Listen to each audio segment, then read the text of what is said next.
Good afternoon, everyone. Welcome to Gulfstream. Today, Ron Nicoletti, along with Ashley Mayu. The main track is fast, the turf course is firm, and it is twilight Friday with our 2 p.m. first post. Partly cloudy skies.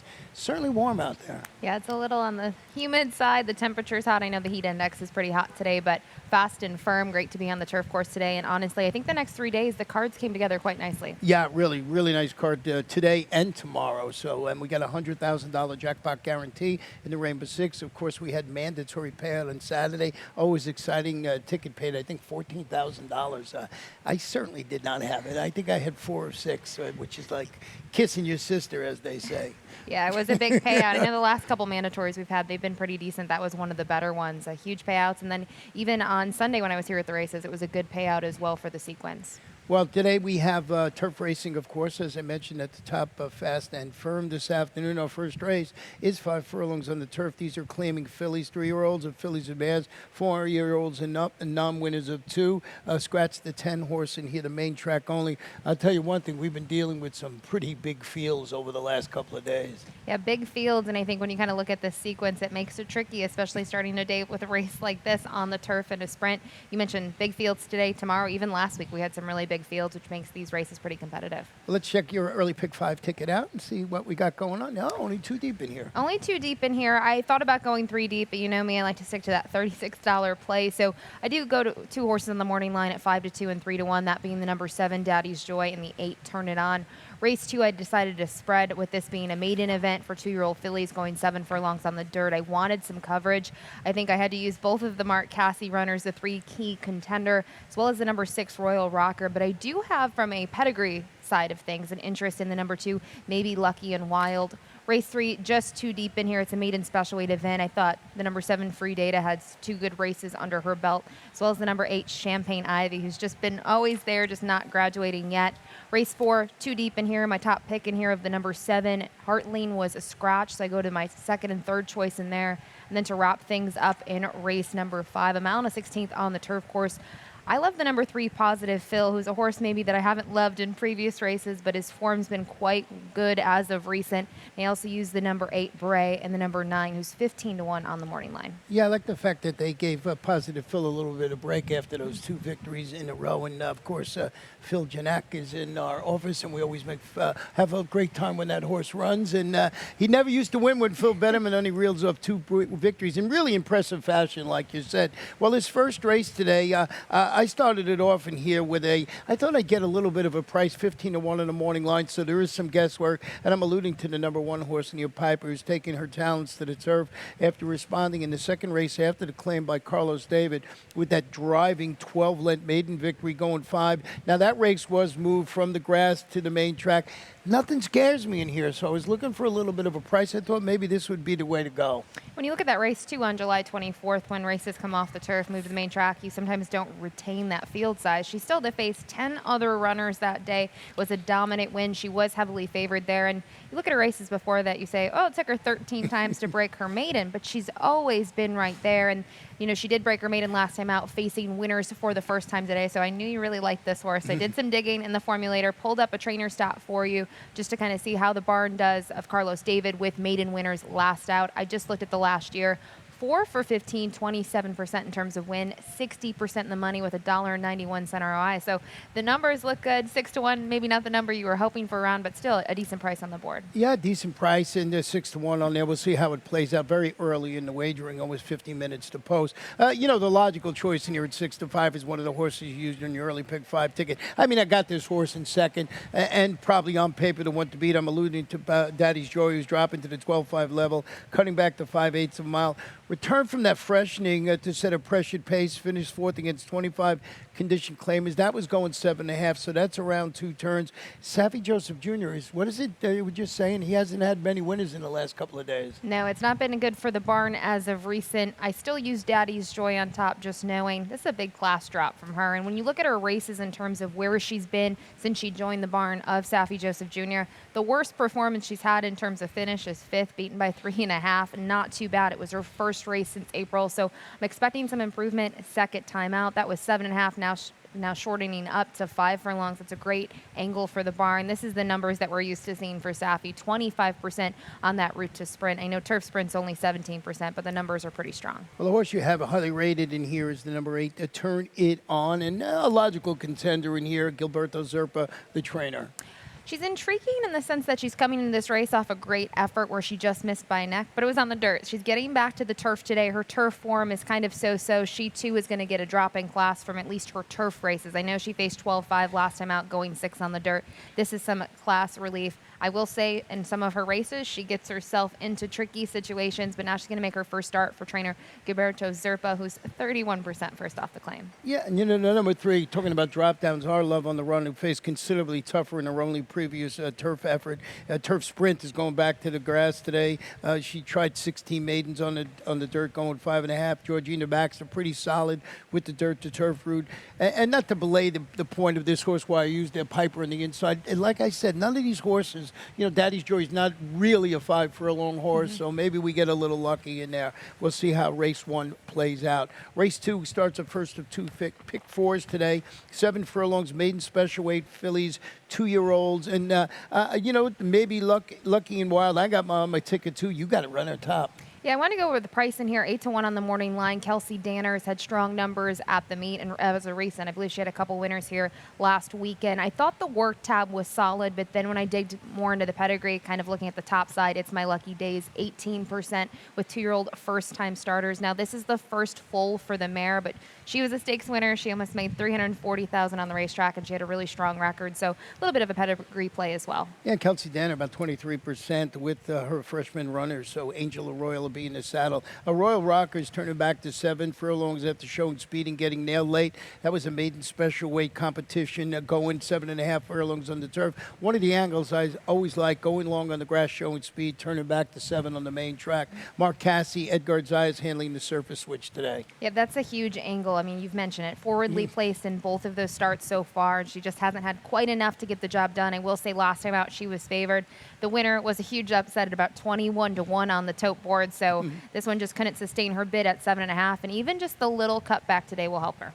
Well, Keen Contender is the other from the Mark Cassie 2-year-old juggernaut, we'll call it. A daughter of Keen Ice, and a half-sister to a horse called Mondeas de Oro, who was stakes placed at age 2. Debuts got a couple of nice workouts showing up at Palm Meadows. And the barn going in today is 7 for 23 with their 2-year-olds. No other trainer at in the meet has more than 2 winners. Yeah, the barn has been crushing it in these 2-year-old races all spring and summer so far. You mentioned the works have been solid. Looking at the pedigree on the mare side, the mare is out of strong contender. 6 for 20 in her career. This is her fourth full, but only 2 have made it to the races. They've both been winners. You mentioned it. It's Mark Cassie. If I leave one Cassie off, this will probably be the one that beats me. Yeah, and a couple of times at this meet, the longer price have won. And Mark has 6,700 2-year-olds. At least it seems that way. So, he just has so many horses in his barn. Of course, making it to the Hall of Fame this year, and rightly so. Third race this afternoon, a mile on the turf. These are maiden special weight fillies and mares. 3-year-olds and upward. Not a lot of scratches on the card today. And I agree with you with Free Data, who's bred to love going long on the turf. Today is the daughter of Super Turf sire Warfront. If I see Warfront, I'm there. You mentioned going long on the turf. That's what she's needed. She didn't get it last time out. The race was moved to the main track. She still ran a great race, probably not necessarily the flow that she wanted. They actually sent her to the front. 2 starts back, we saw that she was able to close in that 5 furlong sprint. It'll be interesting to see the strategy, but she wants to go longer on the turf. She showed that in the debut. And her pedigree, you mentioned Warfront, Casat, the mare. She was a nice horse as well. She won half of her starts from 14 in her career. She was a grade 3 winner. So 5-1, I would love to get. I don't think that's going to happen. I don't think so either. Number 8, Champagne Ivy, is back with maidens after rallying to finish 5th behind that aforementioned. We didn't mention yet, but we will, and that is Starship Enterprise, who won the $75,000 Martha Washington. Safi's got Edgar Zayas atop this daughter of Shackelford. So all those things put together, you would think this horse would run well. You look at her races, she's 6 for 7 in the money, still hasn't been able to graduate. Mentioned last time out was in the Martha Washington. She finished 5th, beaten by 3 lengths. She tried to close from off the pace and didn't fare too well, but she's one you have to think is kind of a heartbreaker for the connections because she seems to run really good races. They're just not good enough. So her consistency, I think, is one reason to use her, but I had to go against her in the top spot. Well, another horse keying off Starship Enterprise, who just found a new lifetime. That horse has improved so much. Love My Job is stepping up to tussle with special weight runners today. Finished fifth in what turned out to be that fruitful 50 maiden race that's produced 4 next out winners from 8 starters, including Starship Enterprise. So that is what I call a key race. So Love My Job. I'm a big aficionado of key races. So on my ticket, so 7-6 for me, 7-8 for you. Nice race, good betting race, a mile for those fillies and mares. Race number 4 this afternoon is a mile claimer, fillies and mares, 3-year-olds and up, $6,250. And it looks like it goes through number 2, Nationalist in here. Yeah, Nationalist now looks like the one to beat. I was going to go against the filly and use the number 7 Heartling, who is out today. Last time out, it was a huge effort, finished 3rd, has had some really big wins. I mean, when you see this filly win, she usually does it by open lengths. She doesn't need the lead. She typically closes from off the pace, and she's just been in really good form this year. Well, yeah, she stumbled at the start last time against those 12-5 state-bred optional claimers. Jorge Delgado reunites this daughter perspective with Chantal Sutherland. I'll let you handle the percentages there. They do really good together. Yeah, last time I think it was like 34%. Now they're at 31%, which is still strong numbers overall. And you mentioned Chantal climbing back aboard, now dropping back to that $6,250 claiming level. Well, the one Ready Orb Not. I love the name of that horse with the orb instead of or. Stretching out to a most accomplished distance. She's had 5 races at this distance, a couple of wins in the second. She rallied along the rail. She was the favorite that day against those 10 claimers going 6.5 slop. This is the lowest level this horse has ever run. To be perfectly honest, I had this one further down. Like you, I had Heartling highly rated, so I bumped her up. But going back, when I added a ticket, I think she's got a big shot now. I do too, and I think when you look at her last 3 efforts, she won 3 starts back at Tampa. They brought her here to Gulfstream Park for the first time. And even that first race here on June 18th, was 4th, beaten by 7 lengths. She was a mid-pack finisher, but the 2nd place finisher and 3rd place finisher, Witch Hunter and Bimini, came back to win next time out. She had problems at the start. She was slow. Last time out, she rallied from off the pace in a big effort. So I still think you have to use her in your multi-race sequence. When you look in the dictionary under hard knocking mare, you got to find Grace's Drama, the number 4, stretching out to her most accomplished distance. Oh, she's only had 33 races at the distance with 9 wins, 5 seconds and 9 thirds after closing to finish second against those dated claimers going 6.5. Gary Jackson, Jonathan Gonzalez. This is a hard knocking campaigner. Very hard-knocking campaigner. She's had 32 starts here at Gulfstream Park. You mentioned 9 wins at the distance, 10 here at Gulfstream. So she just got that one other lingering win out there from her career. But at this level, at the 62.50 game, I think she's always a contender for minor shares. It's been a while since she won. It was back at the beginning of the year, but you never know. But I felt like if you're playing a try here, you have to use her. Yeah, and with, like I said, very few scratches on the card, and I was like you. I thought Heartling had a big shot in here today, but it looks like it makes it a little bit better for Nationalist this afternoon. So with that said, we'll take a short break. When we come back, we'll have my Rainbow 6 ticket.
Welcome back to Gulfstream. Today, race number 5 this afternoon, a mile in the 16th on the turf. These are claimers 3 and up, $12,500. And as we advertise, this is where the Rainbow 6 will kick off. There's 2 scratches in here of the 2 and the number 6 horse. So let's take a look at my ticket of $43.20. And I did go 3 deep in here. I used Bray, Positive Phil. Bray's the closer. Positive Phil is the speed. And Mr. Tito's for Jennifer Young. Maybe I didn't want to get beat by that horse, put it in. 2 deep in race number 6 with Grand Runner and No More Business. I think they're the logical 2. 3 deep again in race number 7. Spectacular, King Cab, and one more score for me. That is the 5, so 8, 2, and 5. Race number 8 this afternoon, my best bet is the 4 Drapes, along with Lovely Lovey. And in race number 9, I got 2 deep with Our Fantasy, Princess Betty, and coverage in the last, which I like to have with Unmarked Money, BC Bell, and Signing Bonus. Feel pretty good. I feel like I have a lot of the top picks are in your sequence. I think in kind of race number 6, I do think one of those should graduate today. You would hope. They're both going to be probably short prices in there. And then in race 8, you mentioned Drapes and Lovely Lovey. I think they're both huge contenders. Drapes has really kind of surprised me with just a few races under the belt. Yeah, and getting back to this 5th race now here, as I mentioned, you got the speed of Positive Phil, and then you got the stone closer in here is number 8 Brave. I'm going to go back and revisit her last turf races, which is 2 starts back. She ran on the dirt last time out, and you're going to see her this afternoon. She is the number 7 horse, and this is typical of her running style. She's just trying to find that spot, so she's got to tip out about 5 or 6 wide here, and you're going to see her disappear from the screen for a moment, but then come running strongly. And it's Mike Maker, and I think this one, with the speed of Positive Phil and others in the race, might set up perfectly. And here she comes, or here he comes, excuse me, and he just misses winning that afternoon. So it's a matter, do you go with the speed this afternoon with a horse like this, or you go with a horse like Positive Phil, who's the son of Painter? He uses the speed, as we've been mentioning, to win those back-to-back victories. Talk about polar opposites in terms of running style. You mentioned Bray is going to probably come from the clouds. I mean, look at the last 4 races of Bray. Has been dead last early on, has tried to circle the field. The closest effort was the one you mentioned last time out, where Robin Take Charge scored the upset 23-1, came back to win next time out. I believe this one's entered here tomorrow at Gulfstream Park. So Bray, you have to use this horse. It just depends. Is he going to be able to get up? So in the case of Positive Phil, looking at his last 2 efforts, I like that he won the most recent race in gate-to-wire fashion. But before that, he was able to just sit off the pace and still was able to draw clear by 4 lengths in the end. So he's one that he's in really great form, but we know this very well. His form can sometimes be hit or miss. So you mentioned that he's had that break. You think it's a good thing. I agree with that. Yeah, I think that'll help the trainer, John Juan C. Avila. Hector Berrios going for the hat trick this afternoon. And then after that, I thought those 2, you can go a couple of different ways. And I did go with Mr. Tito's, who's dropping to a level where he posted back-to-back victories after failing to get on track. That was when they stepped this horse up to the 25 optional claiming level last time out. I just think the last race for this horse was too tough for trainer Jennifer Young and Leonel Reyes. I think this is a much better level. Yeah, very, very tough race. Just looking at the top 3, Croy, 7 Channels, who's in tomorrow, who I think you have some interest in, and just seeing the races he's been in. I know his most recent win was on dirt, but before that he had a nice effort there to pick up his 2nd lifetime win, so he's a little bit of a price. I go to a price horse in here of the number 9, Mitzrayim, who's on a win streak as well, interestingly enough. Also going to the hat trick, but Hector Berrios has guided this one in the last 2 and went to Positive Phil, going to get a new rider today aboard this one, but another one. I feel like so many horses in here, really strong recent form. Well, that is race number 5. So do you go with the speed? Do you go with the closer? Or like us, use both of them. So you cover your bases. And we mentioned race number 6, which is a 6.5 furlong sprint for maiden special weight 3-year-olds. Boy, you can go 3-6, 6-3 here till the cows come home, I thought, in this particular race. I honestly didn't have a really strong opinion either way on which one to use. I think I ended up giving the nod to Grand Runner just because of his last couple performances, the last 2 going a mile. They've been strong. Now he's going to cut back to 6.5. And looking at his races, they've been strong, but he's been coming up short late. Yeah, and you look at the trainer, Victor Barboza Jr., who's just been winning races in bunches over the last couple of days. Edgar Zayas certainly adds to the appeal. No More Business to 6 is another trying to improve, sort of on that also-ran status at 6.5 furlongs after a trio of in-the-money finishes going a mile before going to the sidelines in February. So this one's coming off the bench for Ernesto Ochoa. Leonel Reyes handling the return to action. So there is some guesswork in here. I think when the smoke clears, number 3, Grand Runner, who's probably, not the favorite, is going to take most of the money just because of the hot barn. Hot barn, he's been racing recently where the number 6 is going to have to see how he can perform off that bit of a freshening. And the run styles, again, very different. I will say No More Business, 2 starts back. I thought the effort was big. Nocturnal came back to face winners the next time out and win again. Just, the works weren't that sharp for me, so I wasn't sure what to do. That's why we both maybe went to Grand Runner. And the number 1, Balthazar, is the son of Bodimeister, debuting for Juan C. Avila with Lasix, strong gate run, Emisiel Jaramillo handling the inside post. This is our daily cold super that we put up. We got to go back and look and see how many times we've done this, how good or bad we've done. Yeah, that way we can inform the betting public. Bet this or maybe not. You meant Balthazar, first-time starter. I think when you looked in here out of horses that have raced, you don't really know. He had some solid drills, so I think it sounds really bad, but he's kind of the best of the rest. I think this is a 2-horse race on paper. Well, let's go to race number 7 this afternoon. A 6 furlong sprint, maiden special weight, state-bred 2-year-olds. I originally liked the 12 horse in here, was scratched out, and I was torn between putting that horse on top, of course, of the post, but that's not a concern today. Please note that horse is scratched, and the number 13 will get in and run today, and you got your late pick 4 ticket here. Yeah, looking at this sequence, this was a race I decided to go 3 deep. I thought the number 2, King Cab, and the 8, Spuntacular were tough originally. The number 12, Fishing for Fun, no surprise, had this horse on the ticket scratched out. So I also used the number 1, Machine Gun Preacher, 12-1 on the morning line. Really intrigued by this horse from a pedigree angle. Race 8, I used 3 horses in here. My top 2 being the number 4, Drapes, and the 10, Lovely Levy. Race 9, just 2 deep in here between Our Fantasy and Princess Betty. I think that's kind of the main 2 in that race. And then to wrap things up, I think we have some interest in some of the same horses. The number 7, BC Bell, as well as my top pick, the number 9, Unmarked Money, but I wanted to include a price horse in here, so I used at 12-1 on the morning line, the number 3, Fabiola Princess, going to make her 3rd start off the layoff, and it seems like her form has been improving. Well, in race number 7, we're talking about Spuntacular stretching out an additional half furlong. We're going to go back and show you. We're going to pick this horse's race up just before the 8-pole home when Spuntacular finished seconds to next out Dr. Fager stakes winner Cajun Magic. So how good was Cajun's Magic the other day? Very impressive. And you see here, just looking at this performance, Cajun Magic just ends up kind of being the best of the bunch, draws clear by almost 5 lengths. But Spuntacular still put in a really good fight around the racetrack, and I thought it was a really great debut. Now with this barn, just maiden second time out, 25%. Yeah, and you just was flattered by that horse who was 3-5 that afternoon too. Came back and of course ran 1-2 for Mike Yates in the Dr. Fager. So off that performance and with the scratch of the 12, Spuntacular, major player. But number 2, King Cab, who's a gelded son of Noble Bird and a half brother to stakes place runner called Big Rings. Yeah, big pedigree here in terms of what we see on paper. I thought 4 works have all been very, very sharp for King Cab. $110,000 purchase, and just kind of looking, you mentioned the pedigree. I just seen other horses that really stood out too. Well, what about the number 1? Tell me about this horse here, Machine Gun Preacher. What a great name. I mentioned earlier Kelsey Danner. I think she's been doing really good work this meet, and she had a good weekend here. Now, this was a $250,000 purchase, and you may wonder why when you look at the bottom side, the mare side of the pedigree, but looking at Gunrunner as the sire, he's 33% with 2-year-old first-time starters. We saw a big winner on debut here, Papa Cat, earlier this spring. I know the sample size is small, 18, but to be winning 6 of 18 with first-time starters and a big, hefty purchase price, I had to use this one. Yeah, Gunrunner, of course, the Pegasus World Cup winner here. Just an incredible horse, and now it looks like he's going to turn out to be a good sire. So good pick by you in that race. I threw in the number 5 horse after the scratch at 12, one more scorer. He's going to wear blinkers after racing Greenlee, but this horse didn't run badly. You know, finished 3rd at both 5 and 5.5 furlongs. Fernando Abreu.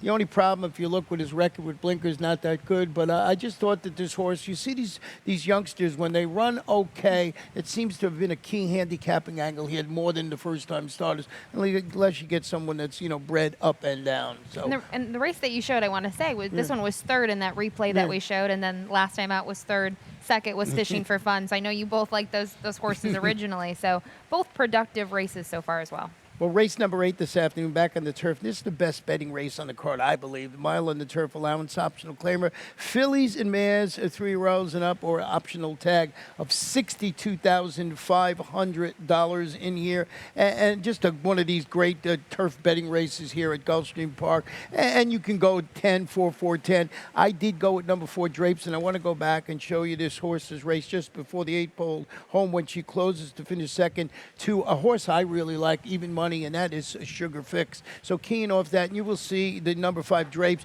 just puts in a nice late run, and Sugar Fix is even money that afternoon, and rightly so. Really nice horse. You can see even in the stretch, she was looking for somewhere to go. She didn't seem very focused. She was maybe going to go to the outside, went to the inside, and just missed by half a length. And you look at her, she debuted as a 2-year-old. We didn't see her from November 2019 to April 18th this year at Tampa, but really huge performances back to back to back. They've all been at today's mile distance. Yeah, and trained at Tom Park that has Embassy Al Jaramillo atop the Glen Hill Farm, homebred daughter of American Pharaoh. But number 10, Lovely Lovey, is turning back to the mile. She returned from the layoff to finish that good 4-wide third. It was a good performance. I used her on top, but the only thing that has me kind of questioning her is her record at the distance. The mile tends to be too short for her. She is 1 for 12 in terms of wins, yet she is 9 for 12 in the money. You mentioned last time out it was a solid third. It was her first race off the layoff, and it was stakes competition. She faced in the Ginger Punch. She faced Shifty She, her stablemate. So she's had some great efforts, but she's going to need to be, I think, closer to the pace or have more in the stretch at the shortened distance. I believe Shifty She is running in the stake today at Saratoga or tomorrow, so we'll see how that horse runs. So that Shifty She is a pretty nice horse. And then we both went to the inside horse, Speedy Solution, who's changing barns, going to the Saffie Joseph Jr. barn. She makes a local return after facing stakes caliber competition on the Kentucky turf circuit for Wesley Ward. Sammy Camacho rides. This is, one of the horses in the race that I think could run well in here for Saffie Joseph Jr. The layoff's going to be a bit of a question, but the barn does well with new acquisitions and very well off a 6-month layoff, which even some of the really top-notch Hall of Famers, this is not their strong suit. For him, off a 6-month layoff or more, 31% from a sample size of 36. And you just look at who she's faced on the Kentucky circuit, some really nice fillies and mares. And as we mentioned, really a good betting race this afternoon. That is race number 8. Race number 9 is a 1-mile allowance optional claimer. Fillies and mares, 3 and up. The optional tag is $25,000. Field of 6, no scratches. Our Fantasy, a 3-time winner when facing this caliber of competition during the winter and spring. So it looks like they put this horse in a good spot, or Kathleen put this horse in a good spot today. And she was on a win streak before her last 2 performances, which were against tougher competition, especially 2 back in the musical Romance, where she had to see Brambleberry, Maryside, and the winner Sound Machine. But you mentioned great at this distance. Prior to that, she had won all of her starts, and I just like the trips that she's gotten in the past. She just sits right off the pace and typically shows a late closing kick. Well, the number 5 horse who we both have in second, Princess Betty, goes to the Gilberto Zerpa barn after the claim. Drew cleared. Now, won that race, but there was only 2 rivals to face that day. Was the odds-on choice in a race decimated by scratches when it was moved from the turf to a fast main track. Actually did not have the winner that afternoon. That's not really good as it round in a 3-horse race. But for Princess Betty, it was a dominant win. You mentioned the shortened field obviously changes the whole complexion of the race. And prior to that, they tried her in that turf race. She didn't fare too well. So her form is going to be interesting to see her at this level. You mentioned Gilberto Zerpa first off the claim. I said it earlier, 31% going to get the services of Edgar Zayas, who wins with Gilberto at about 18% here at Gulfstream Park. So she's going to need to step up. Even though that win looks so great, we really don't know what happened there. It was a short field. And you got Tim Pin Alley closing out your trifecta in here for Joe. Who's it? Joe Orsino, I think, is the trainer. This one actually won first off the claim for the connections. It was a short field again. It was only 4 runners over the slot, but I loved that this one just circled the field, went by, and kind of said adios to the rest. Prior to that, had a nice second. So I thought this horse at 6-1 or close to that would be a great horse to use underneath in the exotics. Well, the final race on the Twilight Friday card is a mile and a 16th on the turf. These are maiden claiming fillies and mares, 3-year-olds and upward. So really nice way to end the day. We both have the number 9 unmarked money on our ticket, who's stretching out to the mile and the 16th. I thought it finished a well-meant second, going 5.5 last time out. I think a replicated effort of that puts her in the winner's circle today. I mean, looking at the distance, she's also going to be stretching out to a mile and a 16th. Now, we mentioned Victor Barboza Jr. about every single time on the show, so wanted to pull a trainer stat for him here in this spot specifically, just with maidens at Gulfstream. The past 2 months, no years here, the last 2 months, 4 for 16, 25% in terms of wins, 69% in the money with a great ROI of $5.85. Now, she's 3-1 morning line. She might go off shorter than that, but I thought last time out when Miguel Vasquez piloted her, it was a really nice effort. Well, the number 7 horse in here, BC Bell, second at this distance, 2 starts back, stretched out. We're going to show you this last race. We're going to pick it up from the 8th hole when BC Bell. You see BC Bell here just cruising on the lead, setting the pace from right out of the gate, but does not last, just gets nipped at the wire. So a good performance by this horse, and you're just going to see can't hold on. I think, nope, the 2 got up. So, one of those good performances, and turns back today. I mean, stretches out, set the pace, just got nailed at the wire. You just saw there, Phil Serpi, Angel Arroyo in the irons again this afternoon. Signing bonus for me in third. It was a competitive in the previous races against better before, coming up empty behind BC Bell. Can rebound today. I think you get a little bit of a price with this horse. I don't know what this horse is. 5-1. 5-1 on the line. I just thought maybe they're going to put a line through that last one, give this one another chance. Yeah, and I think when you look at signing bonus, she's a good filly to use underneath with her record. She's 0 for 29. Maybe start number 30 changes things for me. I just find her to be one to just use for minor shares. And, we agree here. The top 2 kind of stood out. And then from here, we don't agree at all. I went to the number 3, Fabiola Princess for Antonio Sano, who her first effort here at Gulfstream Park was against the $35,000 level. Didn't fare well at all. She was 37-1, was last, beaten by 11. They gave her a bunch of time off. She came back here in July. Another bad effort, but when she dropped to the 12-5 level last time out, I know she was 4th, beaten by 5 3/4 behind Unmarked Money, but I just think maybe 3rd start off the layoff. Her form's really trending well. Yeah, and I like the price of 15-1 in those races. That's what you got to have in those, because there's 12-5s on the grass. If they're anywhere else, they're 25s and they're tough. There is some tough, hard-knocking horses in those races. So that's how we see the 10-race card, but we're not done. We got our ever-popular lightning round, and being that it's Friday, like we do each and every Friday, we're going to start it off with the jockey and trainer standings. And the jockey standings, I'm liking this 89 to 89. Been talking, it's been a race. Now it's time going into this week here.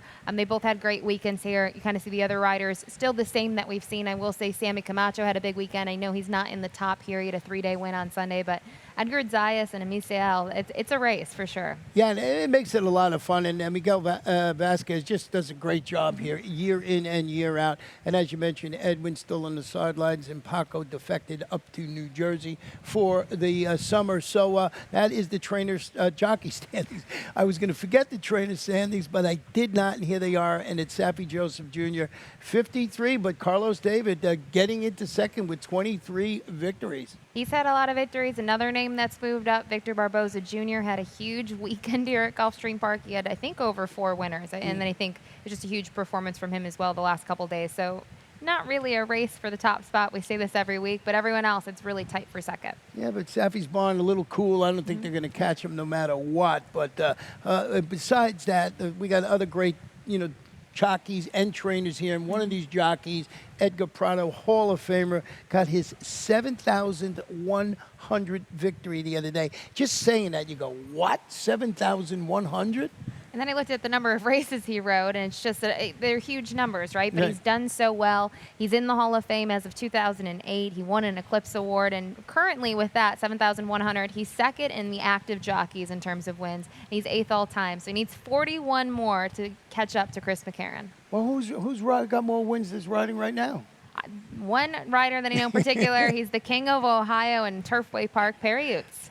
Perry Utes, well, he's been riding around town, but just an incredible, and you see Edgar, and just a great guy, and always, just a great ambassador for the game. Well, we've had some great 2-year-olds from Mark Cassie at this meeting, and we're going to go back and visit a horse that won its debut here, Papa Cap, who's actually going to be in the Grade 2 Best Pal at Del Mar on Saturday. This was an impressive victory, even money that day. They knew about this horse.